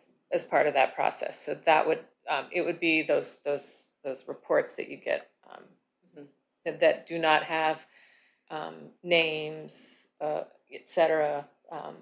They should not have confidential information on those. And I specifically asked the lawyer that. I said, does that open anything up Yeah. that may be unwise? And she said, these are public records. They are subject to public records requests. And, to the extent that you want to so that's something that I think is worth considering. It is something that is done, but we could do it, we could back off that and do it in a different manner, in which case I would recommend we go to one signature with all the other members getting a copy. Although And that's that signature stressful for would the one most member, I think. Likely be the chair. Yeah, what I would say is that, since I started, it's something I believe in strongly, is that we post pretty much everything, Right. right, for public, but that is not necessarily a practice that other districts practice. I learned it at DESE, and I think it's good for the community to be able to look at anything, but there are certain things we don't post, and this would be one of them where, even though it's technically a public record, it doesn't seem wise to have that much information with potential for confidentiality breaches. Right. So you could receive it, as you do receive some things in your packet, through the shared drive that we don't actually post.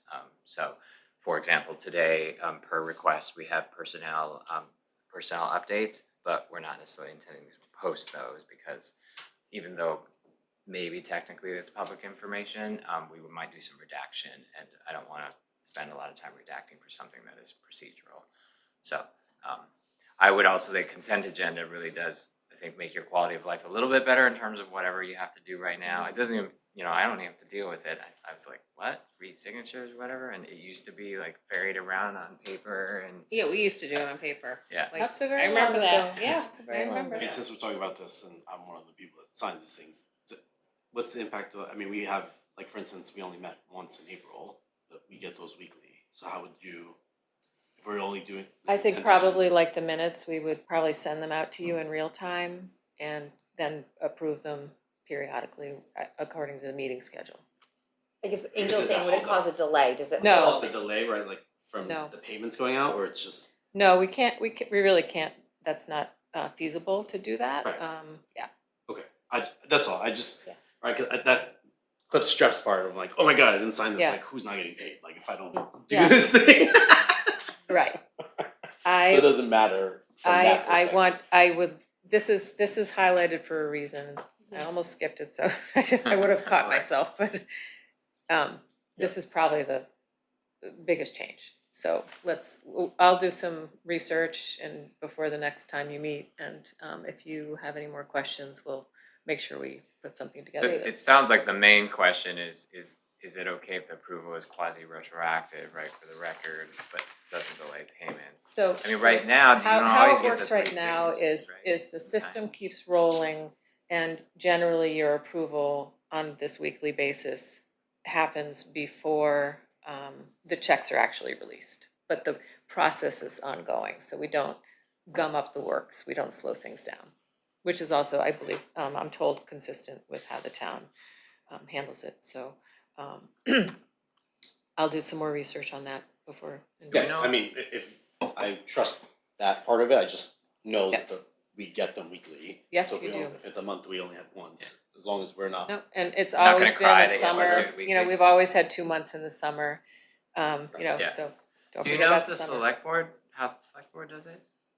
I have had a conversation, about that, but I need to, refresh.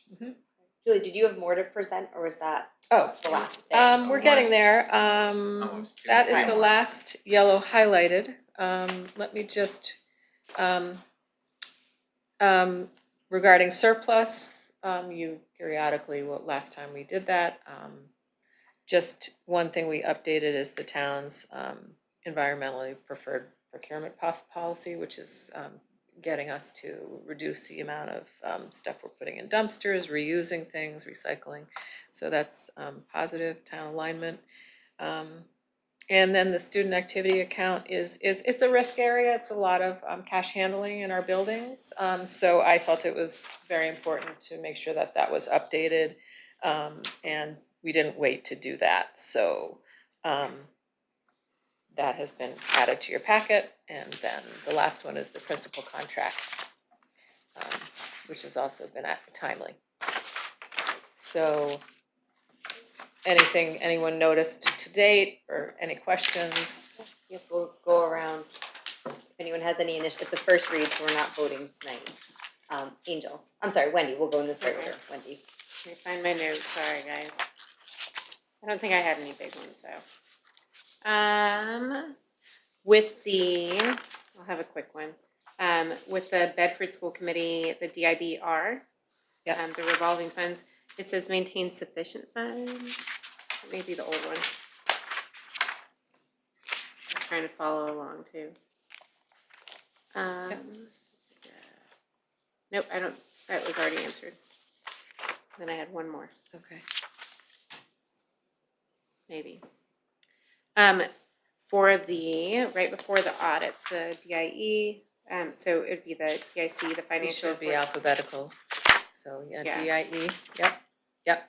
So with that, would we need to have I guess this might be a question for you, would we need to have an executive session? If we, if there's any budget deficits, like that need to be addressed immediately? You know what I'm saying? Where are you talking? Are you Where talking are you about referring DIC? to? Yeah, Oh, DIC. yeah, sorry. And Cause it says- paragraph, there's like numbers one Yeah, A, it's gonna be or- right below 3. It is the responsibility of the superintendent to alert the school committee immediately to any circumstances that might cause a budget deficit. I didn't know if that meant that we would, like. That would be done in open session, I believe. Yeah, and I think that's intended to codify what we did do in my first year, right, where not fun, but we notified you, right? So I think it's codifying that Okay, I have to do that. cool. But yeah, and I don't think it would be executive session, it would be open. Those were my only questions. Angel. This one falls into the category of I'm gonna trust the lawyers most of this. Okay, yeah. And again, I think anything that removes the stress of me forgetting on Thursday the things coming through and not forwarded to my in fairness, for some reason, the BPS email address no longer forwards that very specific email to me. I get all the other ones. Interesting, But not just that one, so I Huh. need to reach out to that team in the short term, but that's weird. so yeah, I don't have any other questions. Oh, it's probably coming from. Oh, actually, sorry, one comment. I think correct me if I'm wrong, I think some of this though, or tell me the new system, is it helpful to help enact many of these things? Like, does it help with You mean the like reporting, the the new accounting system? system that you guys shifted to, Absolutely. like, does that Absolutely. make this process easier? Correct. And easier to There's- clean up and easier to there's- report on and all that stuff, right? Oh, yes, absolutely, yeah, there's workflow built in, there's different approvals, there's, you know, Right, like none of these revisions, sorry, I should have worded that more better, properly, good lord. None of these revisions add any complexity to what you're trying to do. In essence, they're actually trying to clean up and make the process of how you're managing these components of the financial model of the school district easier. yes, I That's mean, they're safe very to much say. influenced by the mask model policies. They modernize for the electronic environment we all work in at this point in time with, you know, they're not inconsistent with that at all, they're, you know, complementary, so I think the answer is yes. I mean, so that I wanted that out there again for the people in the community who want to know and hear, right, that we are continuously taking steps to enhance, right, the Correct. process, the reporting, the visibility into the finances, right? That was a very loud concern, and I think that this is another example that you guys have done an excellent job trying to find ways to mitigate those things going forward. So that's kind of what I was getting at. So Okay. thank you. Great. Yeah, Great. great, Julie, this was really well organized, so thank you for all the details and the yellow highlighted page, so we could very quickly go to that. So I have no questions. Great. All right, I did have a question. Yes. Thank you, Julie. I'm sure this was a heavy lift. Thank you for doing it. My question is regarding the Budget Transfer Authority. It's DBJ. And all I'm wondering is it's talking about a transfer of funds from one budget category, major budget line or appropriation account as approved except by vote. What's the threshold? Because I guess it just, like, what is a So- major budget line account? Like what? So you know how we talk about the 5 major categories?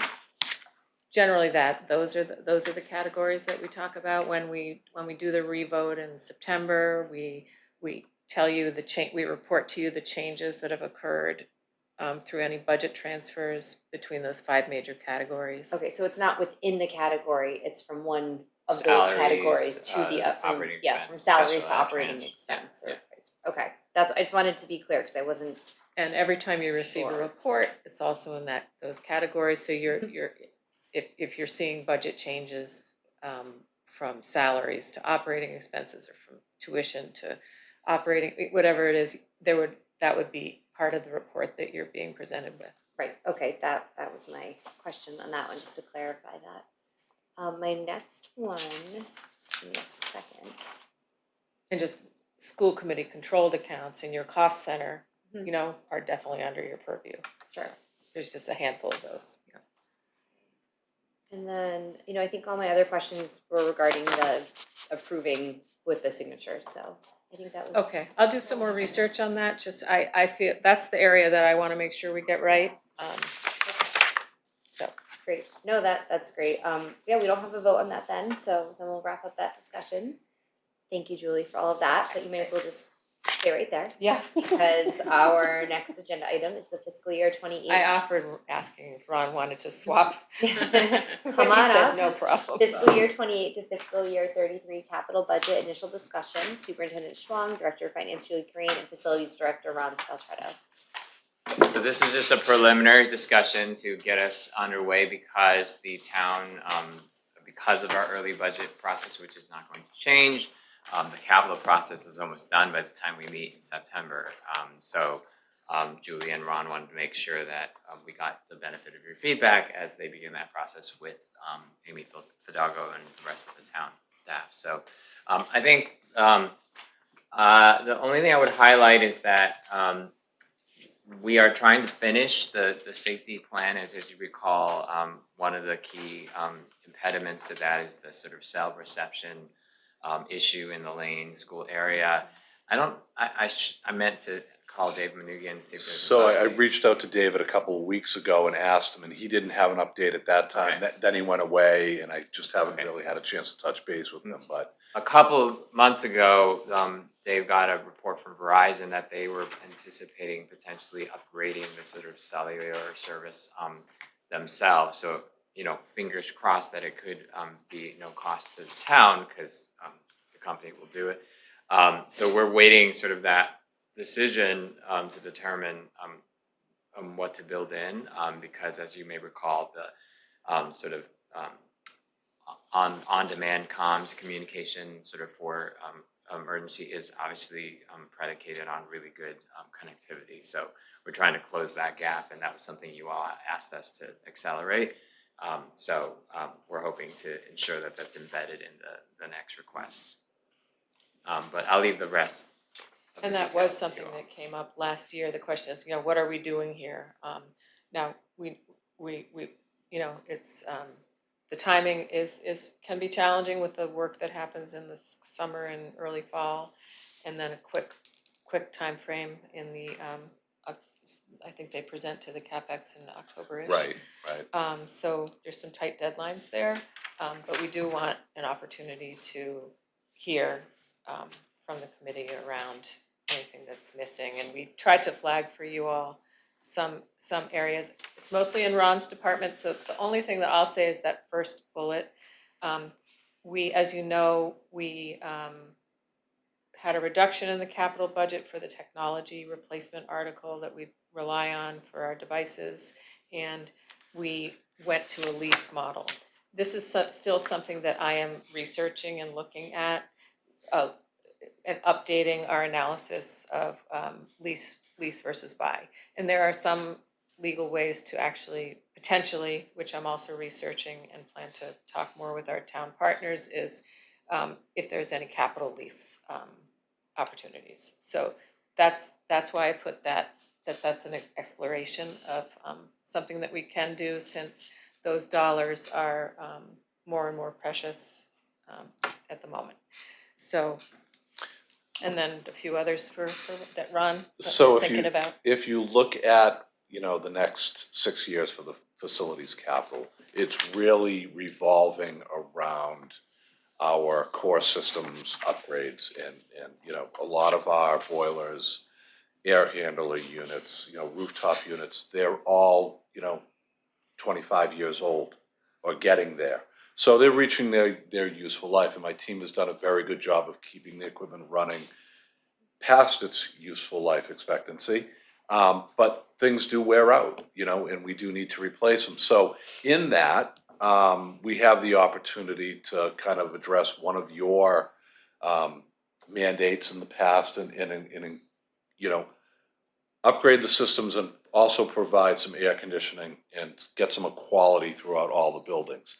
So when we are looking at these systems and redesigning all of them, that's one of the goals. So, the technology is getting so much better that they're even talking about being able to, cool gyms. Maybe not make them a meat locker, but at least make them comfortable so the kids, when it's hot, or, our buildings are used during the summer, they have an area to go as well. That's, they can run around and not die in 90-degree weather. So, I've asked for a meeting with Cliff and Matt Hansen to just kind of discuss a direction going forward, because there are multiple options to upgrade these systems. I have a very good idea of how I want to go, but it's really not for me to decide. It's for you all of you in the select board to decide what direction the town's going to go in with these large capital investments. So, and then, we have the usuals, the painting, the annual flooring repairs, the equipment upgrades, things like that. But, the bulk of this is around our core systems, the boilers, the water heaters, the rooftop units. That's what's in this. And it's more than 6 years too. So it's a lot. One thing I will add is that thanks to our school liaison on Hanscom Air Force Base, Laura Wyronen, there is a current federal grant opportunity for capital improvements for districts that serve a certain percentage of militarily connected students, and we meet that threshold for Bedford High and as a district as a whole. It is an extremely rapid turnaround, but Ron and team are working to try to put together a proposal, I think based on the high school and maybe Yeah, cooling aspect. it's really more on the high school. To try to offset some of the capital costs that the town taxpayers would bear. So fingers crossed, and these are based on the RFP, the grants are sizable. The minimum grant was, I think, 250,000 and up to 20 million or something. Something like that, yeah. But they had very strict eligibility requirements, and we have to get quotes, and so we're doing our best to submit an application, but it's just sort of a happenstance. It was really a 4-week turnaround, so we are Yeah. doing what we can to get the Yeah. information that they're requiring. Yeah. So, So thanks in advance to the efforts that are underway to maybe hopefully pick up one of these projects with federal funding. Great. All right. Thank you all. We'll go around starting with you, Wendy. Get to go every time.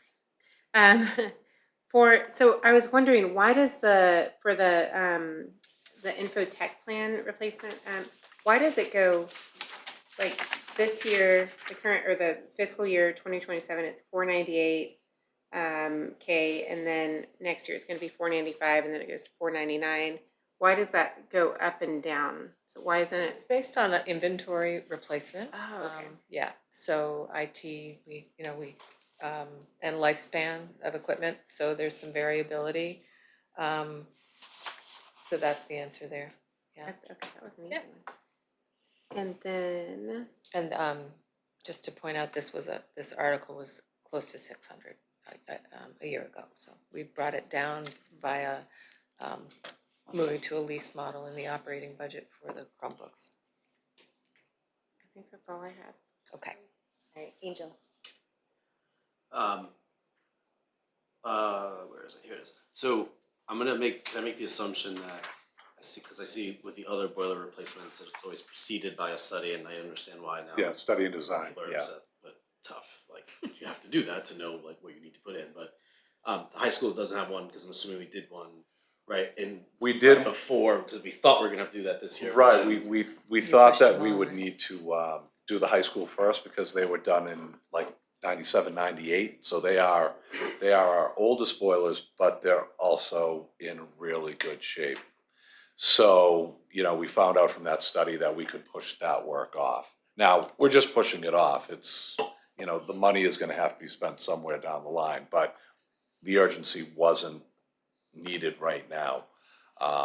And that kind of helped with the town's Yeah, fiscal the crisis. last time you saw this plan, those big numbers for the high school, 4.5 mil or so, were next year and the year yeah. after. Yeah.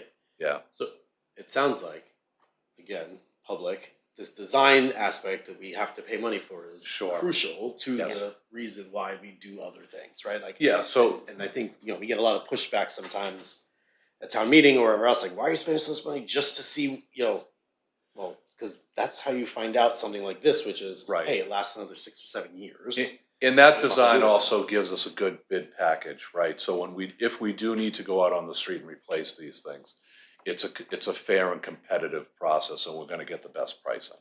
So, you have to spend some, you gotta break the eggs to make the omelet, so. Thank you.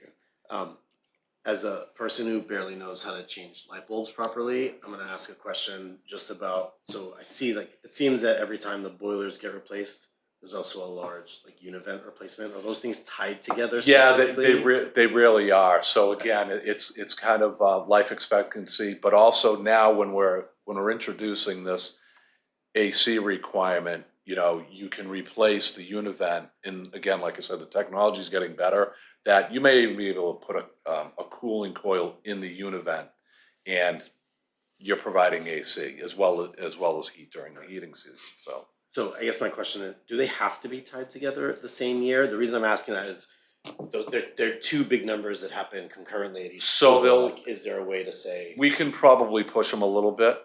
They're not 100% tied together. But you get more bang for your buck when you do them together. When you do them together. Okay, Yeah. that's exactly what I was saying. Yeah, Because yeah. again, if the cooling coil is helpful, Yep. putting it in the year before, potentially is that a possibility? And then from a CapEx perspective, right, instead of it being Right. a $5,000 total, it's a $1,500 one year and $3,500 the other.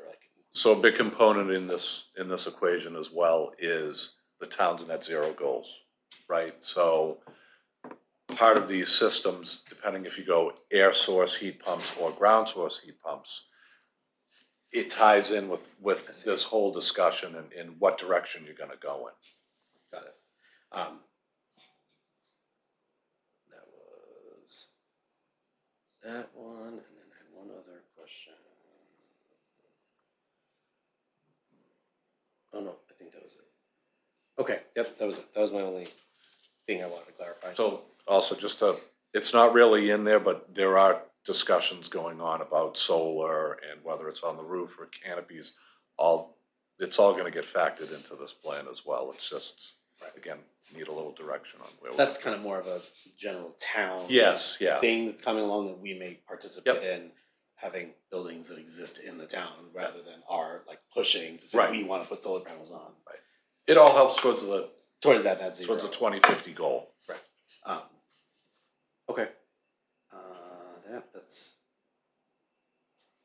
Oh, sorry, I guess, last part to this is then, is there a reason why then we're like putting off the middle school event a couple of years, right? I just realized that one, it doesn't actually match up with the others. It doesn't, but that one may move a little bit, depending on what we do. Like what we can finish Yeah, with yeah. when the replacement happens. Yes. Okay, that makes sense. Alright, that's it, thank you. Great, thank you. Sheila? I don't have any questions, just thank you for the thoroughness of this. It's very easy to understand like how you lay it out. And as Angel said at town meeting, like we understand the value of needing to study and plan for these things. So hopefully then it's not emergency, that we're being really thoughtful in that. And that is why we have to get the right people to give us advice on that. That's not, going to Home Depot and buying a boiler and, Right. Hoping it goes well. Plug and play. Yeah, Plug and play. There is no plug and play. Not anymore, not anymore. Yeah. Thank you. I don't have any additional questions. Thank you for doing this. Thank you for seeking out and chasing down this grant opportunity. Fingers crossed. I'm sure it would be great. And did I hear it was gonna be you're applying for a grant for BHS cooling? Is that right? So, I'm looking for, an upgrade to the building management system. The system that's running the high school is one of the first one that was in town. Some of the other buildings are on it as well, but that's what I'm hoping to get out of this. There's also we're putting in a new burglar alarm system in the building, so we're gonna piggyback that in as well, so, there is some future planning in this request that we're gonna have. So I guess it's contributing to a project versus you're not gonna see that as a project here Here. on the plan, but it's part and parcel Yeah. of any of the energy upgrades And in the any of the energy upgrades buildings. that are coming, yeah. I did ask That's Ron to how I try to pack understood it. as much into this proposal as possible, but we can only do so much with the short time. There frame. are very strict requirements regarding being shovel ready and what's not eligible, what is eligible. No, Yeah. understood. Thank you for working on it with such a fast turnaround. We don't have any other questions, so thanks to all of you. Thank you. We could go on. Okay. Yeah, our last agenda item is our superintendent report. Superintendent Todd. So, believe it or not, we only have 2 more meetings, May 19th and June 9th, and they will be packed. We'll bring back the policies, but we will be bringing, plan is a district handbook, which will, acceptable use policies, my evaluation. We're gonna hear from some students in terms of math competitions,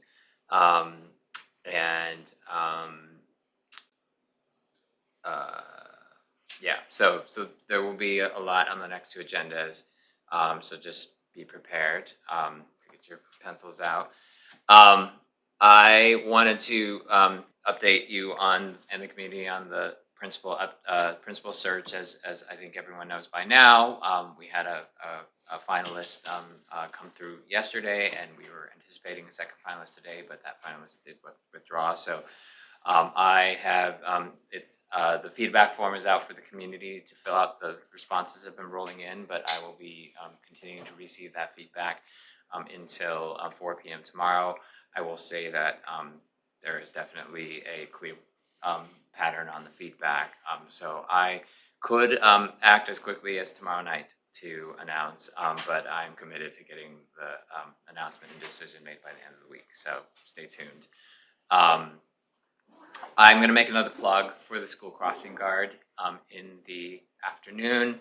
We finally did update the rates based on a quick analysis, and it's posted. So again, right now, as I mentioned, we have a volunteer within our central office covering the JGMS crossing to BHS, and also a volunteer at Davis School. So the police are only needing to cover the one crossing at Lane School, but it would be great, I think, to have civilian crossing guard, a permanent one in the afternoon. So again, great job.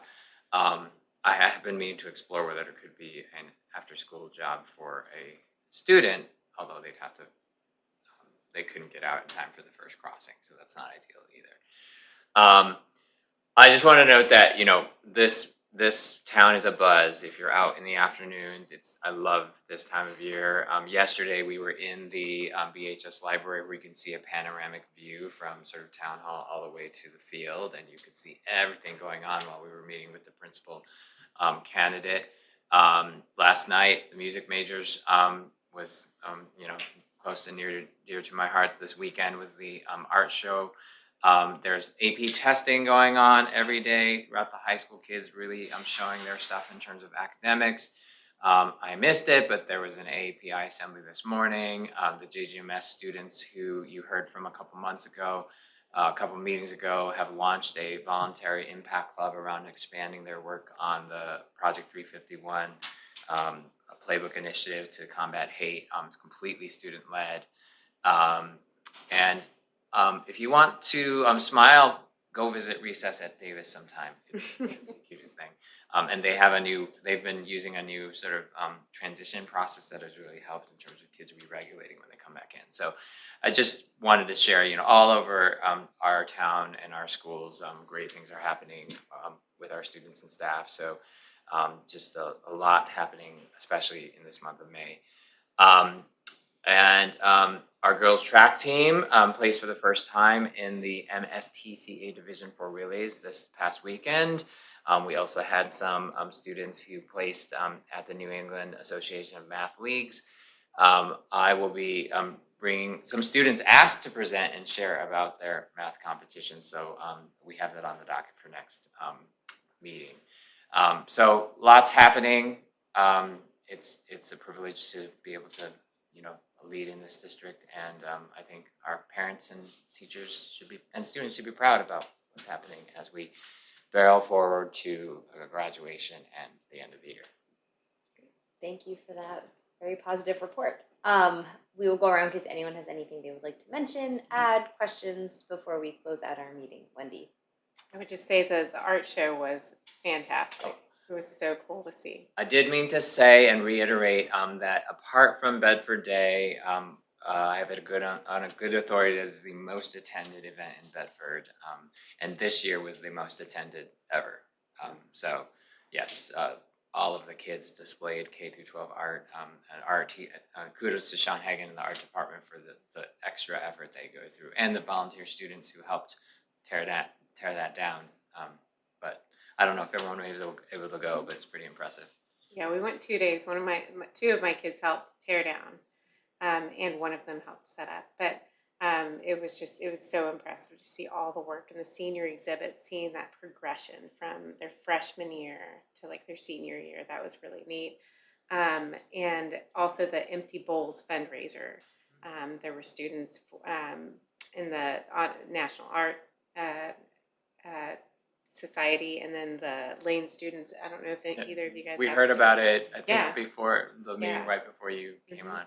It was really, really neat. And I didn't want to buy anyone's, like, if their parents were coming, so I was waiting until the very last minute. I was like, I won't buy it unless someone doesn't come and buy it for you. But everyone who was involved in that, it was awesome. So yeah, that's it. Great. Angel. The art show was in fact fantastic, as well as the treats sold at the art show. What day is graduation in? It is Thursday, June 4th, whatever whichever Thursday is that week. That first week, okay, just It wanted to is double check. June There's 4th. all that. June 4th. Tsongas Arena, 6 p.m. You have your graduation guide? I do, actually. Wendy? Erin, I have it in my I backpack. delivered it, Okay. hand Yeah. delivered it. Erin I ordered ordered for it. me is I know which closet it's hanging in. I'm ready this time. Sorry.